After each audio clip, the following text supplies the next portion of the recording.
As of 2020, YouTube had increased by 1.5 billion users in the past 8 years. Not to mention your average video on the internet went from looking like this. Yes, it is true, I am now the #2 most subscribed person on YouTube, but for some reason, a lot of you guys are more upset about it than I am. Don't get me wrong, being #1 on YouTube was such a great honor, but how can it be sad when I just hit 4 million subscribers? To looking like this. I recreated every single set from Squid Game in real life, and whichever one of these 456 people survives the longest wins 456 grand. But what does this mean? How has YouTube and its content creators changed over the years? And specifically, how does this affect other media businesses and how do companies respond? Hey, Netflix, how much would you pay me? Let's start with the basics. What is YouTube and why do people watch it? Mainstream media was generally considered to be movies and TV shows and late night hosts and game shows. Obviously, the companies that are running these things aren't really going to take YouTube as seriously because it's just people like you and me that are uploading videos. Most likely, the success of YouTube could be accredited to something called a parasocial relationship. By definition, a parasocial relationship is just any one-sided relationship. But this was very prominent on YouTube because the environment of YouTube allows for a personal connection between consumer and creator. And obviously you see a ton of this on early YouTube. It's just one person and their personality, and that's what makes them stand out. It's just them, a camera, and what seems to be you. In reality, obviously, it's thousands or even millions of people, but you feel like the person on the other side of the camera is talking to you. It's that kind of interaction that strengthens the parasocial relationship. You're more likely to like the videos, to return to the videos, to share the videos, to buy their merchandise, and that's why a relationship like that is crucial for the growth of YouTube. As opposed to, say, a show like AFV. It's just you, the host, and the camera crew, and the whole set, and everyone in the crowd. You don't really feel as connected to them, so there's less loyalty to that brand. And that's what most media companies missed out on about YouTube. It's the easy accessibility and the personal connection to the creator. But this video is obviously about YouTube changing. Obviously, YouTube is a huge platform, but some of the most popular stuff that's happening right now in the mainstream media of YouTube is becoming extremely different. In fact, the one thing that separated YouTube from things like Netflix or HBO is now becoming less prominent, and YouTube is blending into these other entertainment sources. Let me explain. At one point, pretty much every YouTuber that you would ask at the time has just blown up on accident. Please tell our audience, how do you go from working in a supermarket 5 years ago to earning more than £12 million this year? Part of me is not sure. I just do something that I absolutely love and put it out there for anyone to watch, and turns out a lot of people like what I do, which is, I can't ask for more than that. It's crazy. Now, you see specific intention and motive of YouTubers becoming, well, YouTubers.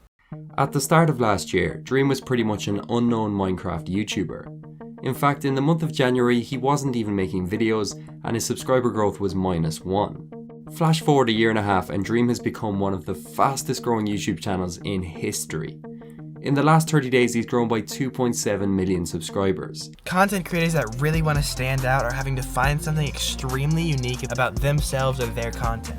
They're having to learn editing, they're having to get teams, they're having to figure out how the YouTube algorithm works, and then they're posting content. And out of the works, you see these random channels with these big, well-made videos just popping up out of nowhere. And that never happened on the old YouTube. In a way, YouTube has built up its own access of entry. If you really want to stand out, you can't just start posting videos of yourself, which causes YouTube over time to shift into the one thing that made it different.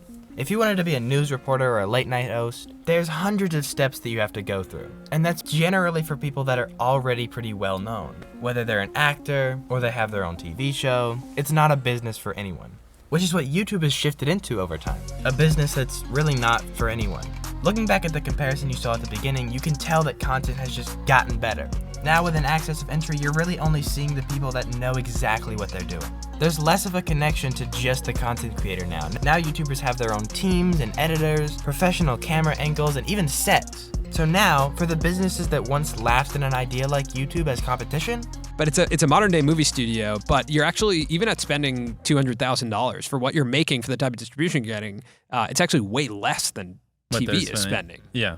Right? I know. No, it's interesting too, because if I go to them, I'm like, hey, just for fun, I ask like, hey, you want to give me some money to produce a TV show? And I'm like, no. It's like, oh, it's like, okay, I guess I'll just I have no interest in doing that type of stuff, Yeah. but it's funny because sometimes I poke at them to like see if they'll give me money, and no one is no, interested. I guess they just don't believe that I can do dope stuff with like $1 million.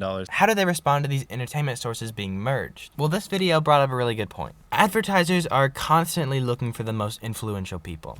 Okay, so advertisers have always been chasing our attention, jumping at any chance to influence our buying habits, whether that be on bus benches, billboards, or newspapers. It's so effective, they're willing to give thousands to the most influential people just for an endorsement. That is Shirley Temple doing a promo for the military. Well, allegedly. I love the military.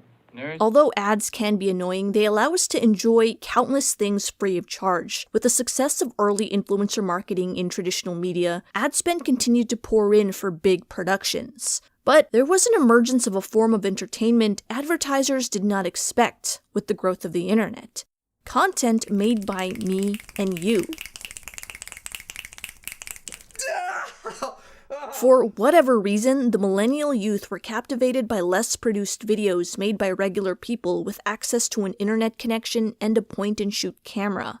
That's why Google originally bought YouTube, was because they knew it had potential. And now, companies are buying YouTubers, in a way. You see Netflix make shows with TikTokers and YouTubers. In case you didn't hear, TikTok star and social media sensation Addison Rae recently starred in a Netflix movie called He's All That. That's to bring in a new audience. A new audience from YouTube, because sometimes YouTube is stealing business from Netflix. Let's say, hypothetically, you have a Netflix subscription for your child. That's the only reason you have it. You rarely ever watch it on your own, and especially not to pay for it. But now, Cocomelon's posting videos on YouTube too, and YouTube is completely free. So why on earth would you ever pay for a Netflix subscription when you can just watch YouTube videos for your child? And that is money taken away from Netflix, which is why Netflix wants to bring on content creators to bring in the people that would otherwise not have Netflix. That is an example of a corporation bringing on an influencer into their territory. What about businesses going into content creators' territory? In the example of sponsorships. Sponsorships have always been a thing, but they've become more and more frequent over the years. For example, Brawl Stars paying MrBeast potentially over $1 million. This ties back into the fact that advertisers will do virtually anything for the most influential people. But what about when a YouTuber enters the space of professional companies as competition? For example, again, MrBeast. He now has a clothing store, a restaurant, and a chocolate bar company. Since he's the face of all of them, there's more reason for people to buy from them. So now, even though things like Snickers, Adidas, McDonald's, these big companies that are way more experienced and profitable in this industry, he has something they don't, which is, well, himself. Because, yet again, people have already developed a parasocial relationship with MrBeast. But now that he's also taking on the side of making professional content in multiple different industries, he has two huge advantages. I think the overarching point for this is that the lines between company and creator are becoming blurred. Just like MrBeast entering other industries like clothing and food, what about industries entering the realm of content creation on the same level as these normal creators? Well, first of all, let's look at a very basic example. State Farm took the money they were going to use on their Super Bowl ad and made a TikTok campaign. This is a sign that big companies think that making media on the same level as me and you can be just as influential as mainstream media.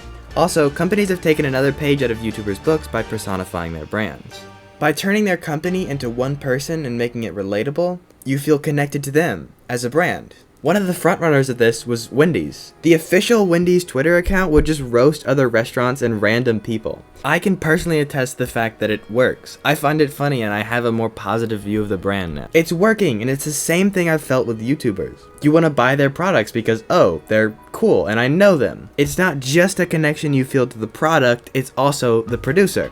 YouTube is no longer just accessible content made by random people. By the way YouTube has progressed, it's created its own access of entry just like traditional TV. And in the process, brands have noticed some of their tricks and almost stooped down to the level of content creators. YouTube content is now more professional, big industries are now more relatable, and the lines are more blurred than ever. Thanks for watching.